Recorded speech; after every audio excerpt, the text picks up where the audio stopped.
ಜೈ ರಾಮಕೃಷ್ಣ. ನಮಸ್ತೆ. ಯುಗಾವತಾರ ಶ್ರೀರಾಮಕೃಷ್ಣ ಗ್ರಂಥಾಧ್ಯಯನಕ್ಕೆ ತಮ್ಮೆಲ್ಲರಿಗೂ ಸ್ವಾಗತ. ಸಂಚಿಕೆ 130, ಅಧ್ಯಾಯ 83, ರಾಮಕೃಷ್ಣ ರಕ್ಷೆ. ಮಥುರಾ ಶ್ರೀರಾಮಕೃಷ್ಣರ ನಡುವೆ ನೆಲೆಸಿದ್ದ ಸಂಬಂಧ ಅತ್ಯಂತ ಮಧುರ. ಶ್ರೀರಾಮಕೃಷ್ಣರು ತಮ್ಮ ಸಾಧನಾ ಕಾಲದಲ್ಲೂ ಆನಂತರವೂ ತಮಗೆ ಯಾವುದೇ ವಸ್ತುವಿನ ಅಗತ್ಯ ಉಂಟಾದರೆ ಒಡನೆಯೇ ಮಥುರನಿಗೆ ತಿಳಿಸುತ್ತಿದ್ದರು. ತಮ್ಮ ಮನಸ್ಸಿನಲ್ಲೇಳುವ ಭಾವನೆಗಳನ್ನು, ತಮಗಾಗುವ ದರ್ಶನ ಅನುಭವಗಳನ್ನು ಅವನೊಂದಿಗೆ ಹಂಚಿಕೊಳ್ಳುತ್ತಿದ್ದರು. ಕೆಲವೊಮ್ಮೆ ಇದು ಹೀಗಾಗಲು ಕಾರಣವೇನು ಎಂದೋ, ನನಗೆ ಇಂತಹ ದರ್ಶನವಾಯಿತು, ಅದು ನಿಜವಿರಬಹುದೇ ಎಂದೋ ಅವನನ್ನು ಕೇಳುವುದಿತ್ತು. ಮಥುರನ ಹಣವು ಸತ್ಕಾರ್ಯಕ್ಕೆ ವಿನಿಯೋಗವಾಗುವಂತೆ ಮತ್ತು ದೇವತಾ ಸೇವೆಗಾಗಿ ಮೀಸಲಾಗಿರಿಸಿದ ಹಣದಿಂದ ಪೂಜೆಯೊಂದಿಗೆ ಸಾಧು ಸಂತರಿಗೂ ಬಡಬಗ್ಗರಿಗೂ ಭಿಕ್ಷೆ ದೊರೆಯುವಂತೆ ಮಾಡುತ್ತಿದ್ದರು. ತನ್ಮೂಲಕ ಮಥುರನಿಗೆ ಶ್ರೇಯಸ್ಸುಂಟಾಗುವಂತೆ ಗಮನ ಕೊಟ್ಟಿದ್ದರು. ಅಷ್ಟೇ ಅಲ್ಲ, ರಾಸಮಣಿ ಮಥುರರಿಬ್ಬರೂ ಕಾಲವಶರಾದ ಮೇಲೂ ಅವರು ಸ್ಥಾಪಿಸಿದ್ದ ದಾನದತ್ತಿಗಳು ಮುಂದುವರಿದು ಸತ್ಪಾತ್ರರಿಗೆ ಅವುಗಳ ಫಲ ದೊರಕುವಂತೆ ಮಾಡುತ್ತಿದ್ದರು. ಶ್ರೀರಾಮಕೃಷ್ಣರು ತನ್ನ ಮೇಲಿರಿಸಿದ್ದ ವಿಶ್ವಾಸಕ್ಕೆ ತಕ್ಕಂತಿತ್ತು ಅವರ ಮೇಲೆ ಮಥುರನ ಪ್ರೇಮ, ಭಕ್ತಿ, ಆದರ. ಮಥುರನಿಗೆ ಅವರು ಪ್ರಾಣ ಸ್ವರೂಪರೇ ಆಗಿದ್ದರು. ಒಂದು ದೃಷ್ಟಿಯಿಂದ ಮಥುರ ಅವರನ್ನು ಸಕಲ ದೇವದೇವಿ ಸ್ವರೂಪರೆಂದು ಪರಿಗಣಿಸಿದ್ದರೆ, ಮತ್ತೊಂದು ದೃಷ್ಟಿಯಿಂದ ಕೇವಲ ಒಂದು ಮುಗ್ಧ ಅಸಹಾಯಕ ಹಸುಳೆ ಎಂಬಂತೆ ಕಂಡು ಪ್ರೇಮಧಾರೆಯನ್ನೇ ಹರಿಸುತ್ತಿದ್ದ. ಮುದ್ದಾದ ಹಸುಗೂಸೊಂದು ಬಳಿಯಲ್ಲಿ ಆಟವಾಡುತ್ತಲಿದ್ದರೆ ಯಾರ ಮನಸ್ಸು ತಾನೇ ಅತ್ತ ಆಕರ್ಷಿತವಾಗುವುದಿಲ್ಲ? ಮಗುವಿನ ತೊದಲು ನುಡಿ, ಅದರ ಆಟಪಾಠ, ಹಾವಭಾವ ಇವುಗಳಿಂದ ದೊರೆಯುವ ಪರಿಶುದ್ಧ ಆನಂದ ಬೇರೆಲ್ಲಿ ಸಿಕ್ಕಿತು?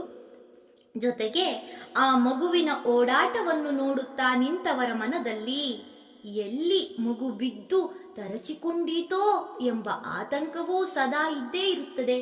ಮಥುರ ಶ್ರೀರಾಮಕೃಷ್ಣರನ್ನು ಕಾಣುತ್ತಿದ್ದುದು ಇದೇ ಭಾವದಿಂದ. ಏಕೆಂದರೆ ಅವರ ಬಾಲಭಾವದಲ್ಲಿ ಕೃತಕತೆಯಾಗಲಿ ಅಸಹಜತೆಯಾಗಲಿ ಕಿಂಚಿತ್ತೂ ಇರಲಿಲ್ಲ. ಅವರು ಆ ಭಾವದಲ್ಲಿದ್ದಾಗ ನಿಜಕ್ಕೂ ಒಬ್ಬ ಬಾಲಕನಂತೆಯೇ ತೋರುತ್ತಿದ್ದರು. ಮಥುರನು ಸ್ವಭಾವತಃ ಪರಾಕ್ರಮಶಾಲಿ, ಬುದ್ಧಿವಂತ. ಆದ್ದರಿಂದ ಅವನಲ್ಲಿ ಠಾಕೂರರನ್ನು ತಾನು ಸರ್ವವಿಧದಲ್ಲೂ ಕಾಪಾಡಬೇಕೆಂಬ ಸಂಕಲ್ಪ ತಾನೇ ತಾನಾಗಿ ಉದಿಸಿತ್ತು. ಒಮ್ಮೆ ನೋಡಿದರೆ ಶ್ರೀರಾಮಕೃಷ್ಣರಲ್ಲಿ ದೇವಭಾವ, ಗುರುಭಾವ, ಸರ್ವಜ್ಞ ಭಾವ. ಇನ್ನೊಮ್ಮೆ ನೋಡಿದರೆ ಬಾಲಕ ಭಾವ.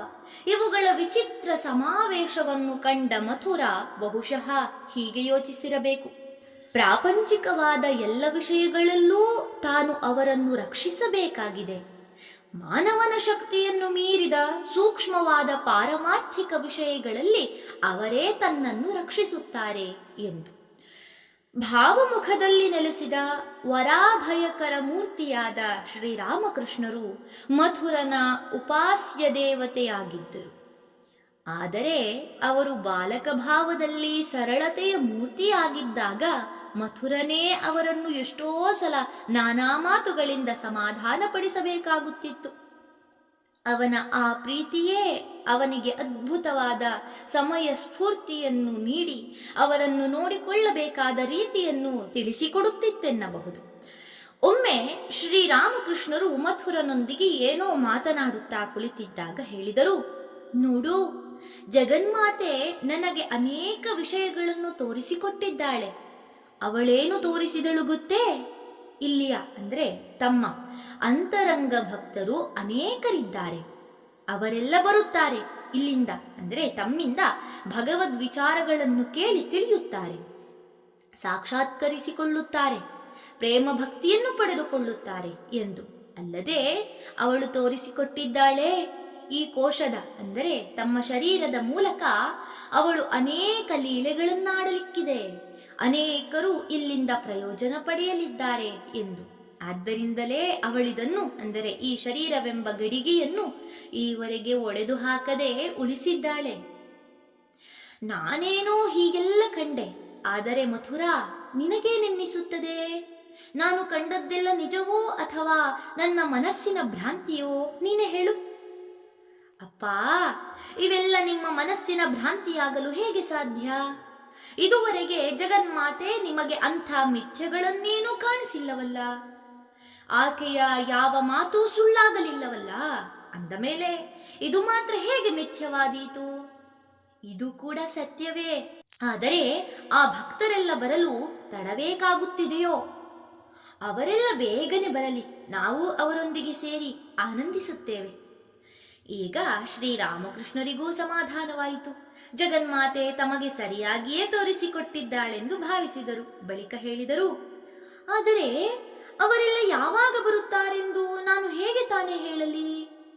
ಜಗನ್ಮಾತೆ ಹಾಗೆ ಹೇಳಿದ್ದಾಳೆ, ತೋರಿಸಿಕೊಟ್ಟಿದ್ದಾಳೆ, ಇನ್ನು ಅವಳ ಇಚ್ಛೆಯಂತಾಗಲಿ.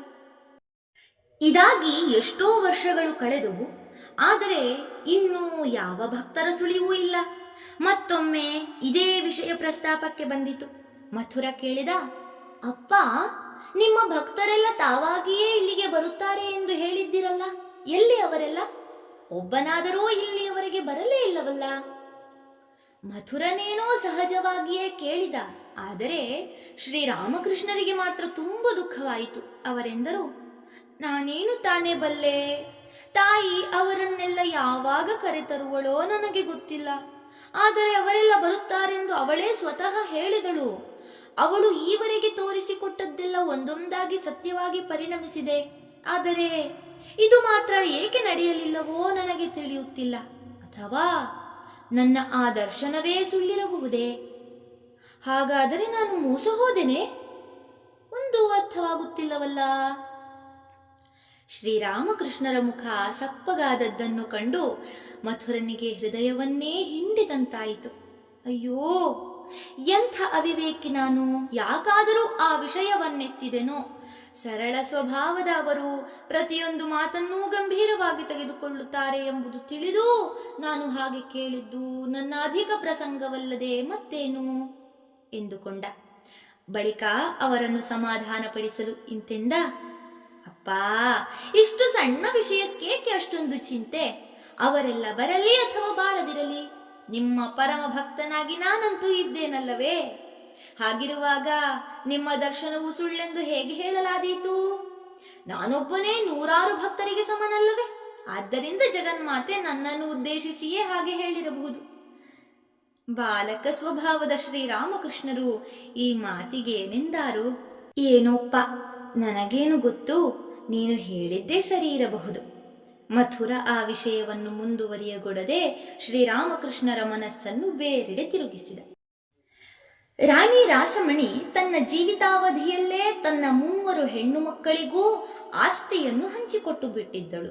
ಮುಂದೆ ಅವರಲ್ಲೇ ಜಗಳವಾಗಬಾರದೆಂದು ಅವಳ ಈ ಮುನ್ನೆಚ್ಚರಿಕೆ. ಈ ವಿಭಜನೆಯೆಲ್ಲ ಆಗಿ ಎಷ್ಟೋ ವರ್ಷಗಳಾಗಿದ್ದವು. 3 ಸೋದರಿಯರೂ ಯಾವುದೇ ವೈಮನಸ್ಯವಿಲ್ಲದೆ ಪ್ರೀತಿ ವಿಶ್ವಾಸದಿಂದಲೇ ಜೀವಿಸುತ್ತಿದ್ದರು. ಇವರನ್ನು ಜನರು ಕ್ರಮವಾಗಿ ಮೊದಲನೆಯ ಒಡತಿ, 2ನೆಯ ಒಡತಿ, 3ನೆಯ ಒಡತಿ ಎಂದು ಕರೆಯುತ್ತಿದ್ದರು. ಒಂದು ದಿನ ಮಥುರನ ಹೆಂಡತಿ, ಅಂದರೆ 3ನೆಯ ಒಡತಿ, ಮನೆಯ ಪಕ್ಕದ ಒಂದು ಕೊಳಕ್ಕೆ ಸ್ನಾನಕ್ಕೆಂದು ಹೋಗಿದ್ದಳು. ಆ ಕೊಳ ಹಾಗೂ ಅದರ ಆಸುಪಾಸು ಅವಳ ಒಬ್ಬ ಅಕ್ಕನಿಗೆ ಸೇರಿದ್ದು. ಅಲ್ಲೇ ದಡದ ಮೇಲೆ ಒಂದು ಬಗೆಯ ಸೊಪ್ಪು ಸೊಂಪಾಗಿ ಬೆಳೆದಿತ್ತು. ಅಂದಿನ ಅಡುಗೆಗೆ ಅದನ್ನು ಉಪಯೋಗಿಸೋಣವೆಂದು ಅವಳು ಸ್ನಾನವಾದ ಮೇಲೆ ಒಂದು ಕಂತೆ ಕಿತ್ತುಕೊಂಡು ಹೊರಟಳು. ಇದು ಅಲ್ಲೇ ಸ್ವಲ್ಪ ದೂರದಲ್ಲಿ ನಿಂತಿದ್ದ ಶ್ರೀರಾಮಕೃಷ್ಣರ ಕಣ್ಣಿಗೆ ಬಿದ್ದು ಬಿಟ್ಟಿತು. ತಕ್ಷಣ ಅವರ ಮನಸ್ಸಿನಲ್ಲಿ ನಾನಾ ಯೋಚನೆಗಳು. ಏನಿದು, ಇವಳು ಇಂತಹ ಕೆಲಸ ಮಾಡಿಬಿಟ್ಟಳಲ್ಲ. ಆಸ್ತಿಯನ್ನೆಲ್ಲ ಭಾಗ ಮಾಡಿದ್ದಾಗಿದೆ. ಈಗ ಅವಳಿಗೆ ಇದರಲ್ಲಿ ಹಕ್ಕಿಲ್ಲ. ಆದರೂ ಇನ್ನೊಬ್ಬರಿಗೆ ಸೇರಿದ ಜಾಗದಲ್ಲಿ ಬೆಳೆದ ಸೊಪ್ಪನ್ನು ಕಿತ್ತುಕೊಂಡು ಬಿಟ್ಟಳು. ಹೇಳಲಿಲ್ಲ, ಕೇಳಲಿಲ್ಲ. ಹೀಗೆ ಕಳ್ಳತನ ಮಾಡಬಹುದೇ? ತಾನು ಮಾಡುತ್ತಿರುವುದು ತಪ್ಪು ಎಂಬ ಭಯವೇ ಇಲ್ಲವಲ್ಲ ಇವಳಿಗೆ? ಶ್ರೀರಾಮಕೃಷ್ಣರು ಹೀಗೆ ಚಿಂತಿಸುತ್ತಾ ವಿಷಣ್ಣರಾಗಿದ್ದಾಗ ಆ ಹಿರಿಯ ಸೋದರಿಯೇ ಅಲ್ಲಿಗೆ ಬಂದಳು. ತಕ್ಷಣ ಅವರು ನಡೆದ ಘಟನೆಯನ್ನು ಹೇಳಿಬಿಟ್ಟರು. ಬಳಿಕ, ನೋಡಮ್ಮ, ಕಣ್ಣಾರೆ ನೋಡಿದ ಮೇಲೂ ನಿನಗದನ್ನು ತಿಳಿಸದೆ ಸುಮ್ಮನಿದ್ದರೆ ತಪ್ಪಾಗುತ್ತದೆ ಎಂಬ ಕಾರಣದಿಂದ ನಿನಗೆ ಹೇಳಿಬಿಟ್ಟೆ ಎಂದರು. ಏನೋ ದೊಡ್ಡ ಕಳ್ಳತನವೋ ದರೋಡೆಯೋ ಆಗಿ ಹೋದಂತೆ ಶ್ರೀರಾಮಕೃಷ್ಣರು ಗಂಭೀರ ಭಾವದಿಂದ ಹೇಳುವುದನ್ನು ಕಂಡು ಆಕೆಗೆ ನಗು ಉಕ್ಕಿ ಬಂದಿತು. ಆದರೂ ನಗುವನ್ನು ಬಲವಂತವಾಗಿ ತಡೆದುಕೊಳ್ಳುತ್ತಾ ಗಂಭೀರ ಮುಖವಾಡ ಧರಿಸಿ ನುಡಿದಳು, ಹೌದು ಹೌದು, ಮೂರನೇ ಒಡತಿ ಬಹಳ ಅನ್ಯಾಯ ಮಾಡಿದ್ದಾಳೆ. ಛೆ, ಇಂಥ ಕೆಲಸ ಮಾಡಬಹುದೇ ಅವಳು? ಆ ಹೊತ್ತಿಗೆ ಮೂರನೇ ಒಡತಿಯೂ ಅಲ್ಲಿಗೆ ಬಂದಳು. ಏನೋ ಮಾತುಕತೆ ನಡೆಯುತ್ತಿರುವುದನ್ನು ಕಂಡು ಅಕ್ಕನೊಡನೆ ಏನೇ ಸಮಾಚಾರ ಎಂದಳು. ಅದಕ್ಕವಳು ಗಂಭೀರವಾಗಿ ಹೇಳಿದಳು, ನೀನೇನು ಮಾಡಿದೆ ಎಂಬುದು ಗೊತ್ತಾಗಿ ಹೋಯಿತು. ಅಪ್ಪ ಎಲ್ಲವನ್ನೂ ಹೇಳಿಬಿಟ್ಟರು. ನಿಜ ಹೇಳು, ನೀನು ನನಗೆ ಸೇರಿದ ನೆಲದಲ್ಲಿ ಬೆಳೆದಿದ್ದ ಸೊಪ್ಪನ್ನು ಕಿತ್ತುಕೊಂಡೆ, ಹೌದು ತಾನೆ? ಇಂಥ ಅನ್ಯಾಯ ಮಾಡಲು ನಿನಗೆ ಹೇಗಾದರೂ ಮನಸ್ಸು ಬಂತೆ? ಮೂರನೆಯವಳಿಗೆ ತಕ್ಷಣ ಎಲ್ಲವೂ ಅರ್ಥವಾಯಿತು. ಅವಳು ಈಗ ಅದೇ ದನಿಯಲ್ಲಿ ಹೇಳಿದಳು, ಅಪ್ಪ ಏನಿದು, ನೀವು ನನ್ನ ಮರ್ಯಾದೆ ತೆಗೆದು ಬಿಟ್ಟಿರಲ್ಲ. ನಾನೇನೋ ಒಂದು ಸಣ್ಣ ಕಳ್ಳತನ ಮಾಡಿದರೆ ನೀವು ಅದನ್ನು ಇವಳಿಗೆ ಹೇಳಿಬಿಟ್ಟಿರಾ? ಅಯ್ಯೋ, ನಾನೀಗ ತಲೆ ಎತ್ತಿಕೊಂಡು ತಿರುಗುವುದು ಹೇಗೆ? ನಗುವಿನ ಕಟ್ಟೆಯೊಡೆಯಿತು.